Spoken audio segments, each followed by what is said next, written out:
Double edge sword मेरे ख्याल में तो है कि अब जो फीडबैक आपको आ रहा होगा, जैसे आप बिल्कुल सही कह रही हैं कि लोग यही कह रहे होंगे कि यार नहीं आप तो इतना अनोइंग है, और जो कि एक्चुअली एक सबूत है आपकी अच्छी परफॉर्मेंस का। पर दूसरी तरफ जो दूसरे कैरेक्टर्स हैं शायद उनको बहुत ज्यादा प्यार मिल रहा है, और बिल्कुल। उनको वो जो एक एडमिरेशन और अप्रिसिएशन उनकी तरफ आ रही है, वो एक अलग नेचर की आ रही है। तो आप कैसे गेज करते हैं इस रिएक्शन को? Are you I think happy this is with the I reaction that think you this is getting? this is the nature of acting, you know. मैं वही कह रही थी, आप an actor is a blank canvas and you project, अगर वो जिस तरह अब heroines जो हम मजीद innocent roles करती चली जाती हैं, फिर लोग वो innocence उनकी किरदार, उनके real life किरदार पे project करने लगते हैं कि नहीं है ये इतनी innocent है, इतनी sweet है. Every now and I did Dil Banjara 3 years ago or 4 years ago, 3 years ago, and you know I was on a wheelchair and my character was on a wheelchair. वो बहुत soft spoken थी और unrequited love वाली कहानी थी, और हसन मुझे इतना वो आता था, इतनी सिंपैथी मैसेजेस आते, आप इतनी प्यारी लग रही थी, आप जब रोती हैं तो हम भी रोते हैं. तो वो हमेशा एक एक्टर के साथ होता है, और आई थिंक कि मेरे साथ, क्योंकि मैंने काफी स्ट्रॉन्ग फीमेल कैरेक्टर्स किए हैं, और I am very proud of the fact that मैंने ये दिल मेरा में, यू नो, वो domestic abuse, she is the only one who stands up to the domestic abuse. तो वो बहुत अच्छा था कि आप, क्या नाम था उनका, सजल के जो वालिद थे, फारूक मीर फारूक मीर फारूक मीर हाँ, Mir Farooq. Farooq, exactly.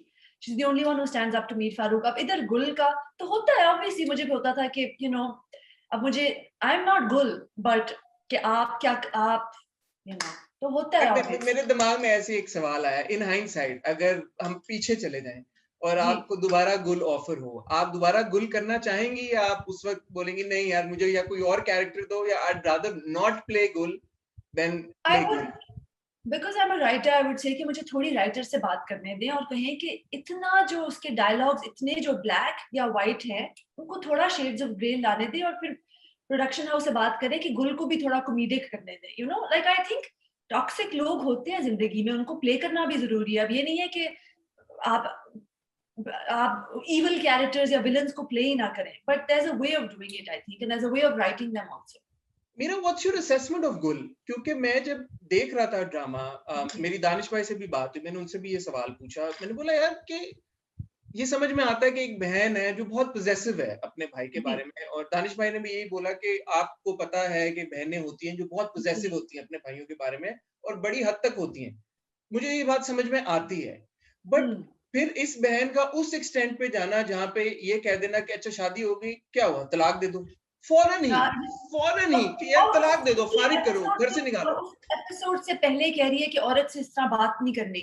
You know, याद है आपको जब वो पकड़ती है बिल्कुल मीनू को, बिल्कुल बिल्कुल। देखता है और ओबी कहती है ने औरत से ट्वीट भी किया आपके लिए कि ये तो बड़ा स्टैंड लिया है गुलापा ने, और बड़ा हमने भी बड़ा अप्रिशिएट किया यार कि बड़ा जबरदस्त दिखाया है कि अपनी जगह लड़ाइयां फसाद अपनी जगह, बट औरत के लिए स्टैंड लिया।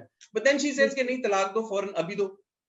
आई थिंक गुल की बैक स्टोरी बस यही हमने बनाई थी कि she is unhappy, you know, she is unhappy, she is an unhappy person जो फिर दूसरों को कंट्रोल करने की कोशिश करती है, और वो अपने मैके आकर बैठ गई है. और you know, actually at some level I think वो केयर भी करती है, बिकॉज वो कहती है कि जब अम्मी अबू उनके हज पे गए, फिर गुल ही रह गई थी to take care of the siblings. तो there is this kind of कि I have to maintain everything. तो वो जो एक उस मेनिया में वो थोड़ी पागल भी हो जाती है basically, and nobody else stands up to her. You know, Faaz in his sweetness also says कि नहीं आपा, मैंने, वो कहता भी है, मैंने हमेशा आपकी 1 मिनट बड़े होने की सीनियोरिटी की कदर की है, वो कहता भी है. बट ये है कि she is an unhappy character, और वो she has the run of the house, तो वो करती है, वो राज करती है. Why do you think she was unhappy? एक मियां उससे इतना प्यार, सरकार सरकार हाँ. कहता है, मतलब उस पे डुल रहा है जैसे हम कहते हैं पंजाबी में।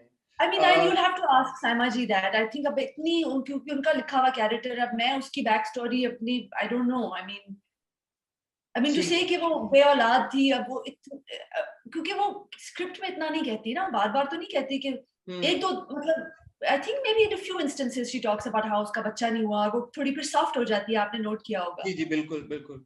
हाँ. तो So to sum it up, how was your experience of Chupke Chupke now that it has ended? Everybody's seen the yeah, final I love, episode. I mean, Hassan, I loved being on set, you know. बहुत मजा आता था. दानिश भाई ने जिस तरह मुझे कहा था कि उठा के रखिए, उन्होंने हम सबको उठा के रखा हुआ था. हम सबको उन्होंने उठा के रखा हुआ था. And I think he has a real gift for comedy. Usma ji ने इतनी इम्प्रोवाइजेशंस की, मैं आपको बताऊं सेट पे, मतलब वो जो स्टैचू स्टैचू खेल रहा है तू, वो सब, और ये क्वीन विक्टोरिया की नवासियां, वो सारी उस्मा जी की इम्प्रोवाइजेशंस थी। और फिर उस वक्त दानिश भाई कहते थे कि ये जरा ज्यादा नहीं हो रहा, फिर कहते थे चलो कर लें। तो उनका कमाल है कि उन्होंने हम सबको वो लेके चले, और सेट पे ओबी के साथ, आयजा के साथ, अली के साथ, बिकॉज हमारे इतने ज्यादा सीन्स थे उस्मा जी के साथ, बहुत मुझे मजा आया। And I really enjoyed it, and I am hoping कि अब जरा थोड़ी शायद कोई बेहतर स्क्रिप्ट गुल के कैरेक्टर के हवाले से मेरी किस्मत में हो आगे। सीक्वल की बहुत आवाजें चल रही हैं, और हालांकि मेरी जब बात हुई थी दानिश भाई से तो उन्होंने बोला कि there is nothing on the cards yet, but ऐसा नहीं है कि ये भी डिस्कशन हुई कि बिल्कुल नहीं करना। तो अगर जी, सीक्वल आता है, आप करना चाहेंगी? आई थिंक मैं थोड़ा सा महेश से कहूंगी कि गुल को थोड़ा सा इतना ब्लैक और व्हाइट ना करें। अगर तो ऑफर हुआ, और अगर हुआ, यकीनन अगर हुआ, तो I would love to give my input vis-a-vis her character, but let's see. बात चल रही है, आई थिंक कर रहे हैं कुछ लोग बात, पर आई थिंक कोई कुछ अभी बात कंफर्म नहीं हुई। But aside from Chupke Chupke, Meera, you started your career in 2013 with Silverting, if I'm not That's right. mistaken. Yeah. मुझे एक इतनी स्ट्राइकिंग बात लगी है, जैसे जैसे मैंने चुपके चुपके की कास्ट मेंबर से बात की है। पहले मैंने एमन का इंटरव्यू किया, वो ऑफ कोर्स यूपेन से पढ़ के आई हैं। उज़मा जी से मेरी बात हुई और वो एलएससी में उनको दाखला मिला हुआ था स्कॉलरशिप के साथ। आपकी बैकग्राउंड के बारे में of course everybody knows, I am daughter of Najam Sethi and Jugnu Mohsen, and फिर of course आपका you've studied in the US, you worked at the Wall Street Journal, उसके आप books editor थी वहाँ पे, you know, एक career international reputable publication के साथ छोड़ के आके पाकिस्तान में अदाकारी के शोबे में अपना हाथ आजमाना, you know, ji. all of you women, I mean it's such हाँ, incredible inspiration for you know so many young people out there, men and women, कि यार कि जी। एक इतना जबरदस्त करियर होने के बावजूद फॉलोइंग योर पैशन, ये जो आपके अंदर और आपकी कास्ट में, it's just so it's coincidental मेरे ख्याल में कि मेरी मुलाकात अभी रिसेंटली उन दोनों से भी हुई और अब आपसे भी हो जी। रही है कि मुझे सिमिलैरिटी नजर में आ रही है। बट ये जो आपके अंदर ये पैशन है टुवर्ड्स एक्टिंग, ये कहाँ से आया? इसकी क्या मैं वजह आपको एक है? बात बताऊँ हसन, आप मुझे, मैंने आपका एमन का भी इंटरव्यू देखा, और एक चीज आई थिंक कि जो कहनी जरूरी है वो ये है कि just because something is prestigious, like yes, working for the Wall Street Journal was very prestigious, जो doesn't mean that it fulfils you, you know. So fulfilment की बात होती है, it wasn't, I was happy I did it, but I think being in Pakistan, performing, मैं आपको भी बताऊंगी, मैं अब एक स्क्रिप्ट लिखवा भी रही हूँ, you know, because I am at that age and stage where मुझे लगता है कि अब मैं कंटेंट क्रिएशन में भी मुझे आना चाहिए। तो इट्स अबाउट फुलफिलमेंट, और आई थिंक एक्टिंग मुझे बहुत फुलफिल करती है, it gives me a lot of Joy. I think a lot of people, मुझे लोग कहते हैं आप राइटिंग करें, अभी भी मुझे लोग कहते हैं कि आप बहुत अच्छी राइटर है, मैं बहुत अप्रिशिएट करती हूँ लोगों को। बट जो चीज मुझे जॉय देती है, जो मुझे खुश करती है, वो दोनों है, एक्टिंग और writing, basically story telling. I think I am a जी। Story teller. तो आई थिंक एमन के साथ भी अगर आप उससे, आई थिंक उसने कहा भी कि मुझे, खैर उसका तो पहला प्रोजेक्ट है, तो I think she is having to formulate her own response, but look at Usma ji, she is a phenomenal actor, you know. और उनकी अम्मी, मुझे उन्होंने बताया था पहले कि उनको इजाजत नहीं मिलती थी ये चीजें करने की, तो जो चीज आपके अंदर वो हो, वो आपके अंदर एक हो कि यानी मैंने करना है, तो फिर आप करके ही रहते हैं। और नो, वो नहीं इतना इम्पोर्टेंट होता कि कौन सी प्रेस्टिजियस जॉब आप छोड़ के आए हैं, you know.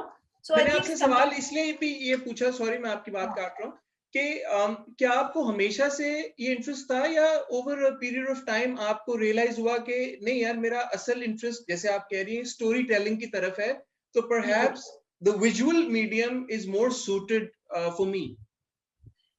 No, because I'm a writer as well, and I've just spent 6 years writing this book. I really value the written word and I really respect it. But I think हमारे, मतलब मैं नकलें भी उतारती हूँ, I'm actually pretty not a bad mimic. तो ये जो मेरे अंदर था, बचपन से था, I wanted to have an avenue and an outlet for it. थोड़ी सी बदकिस्मती ये है कि लड़कियों के लिए, और जिनको फीमेल लीड्स हम कहते हैं, हमारी काफ़ी इतना थोड़ा महदूद हो गया अब, जिस किस्म की स्क्रिप्ट्स हमें ऑफर होती हैं। या तो आप विलन का रोल करते हैं, या आप वो वो मज़लूम किरदार करते हैं। तो आई थिंक इसको बढ़ाना और इसमें आके थोड़ा ज़्यादा वैरायटी देना बहुत ज़रूरी है हीरोइन्स के लिए, and that's something that I also want to do because I have a voice. But yeah I think कि थोड़ा कंटेंट क्रिएशन में अगर लोग आए, जो लोग पढ़े लिखे लोग हैं, तो वो अच्छा होगा हमारी इंडस्ट्री के लिए।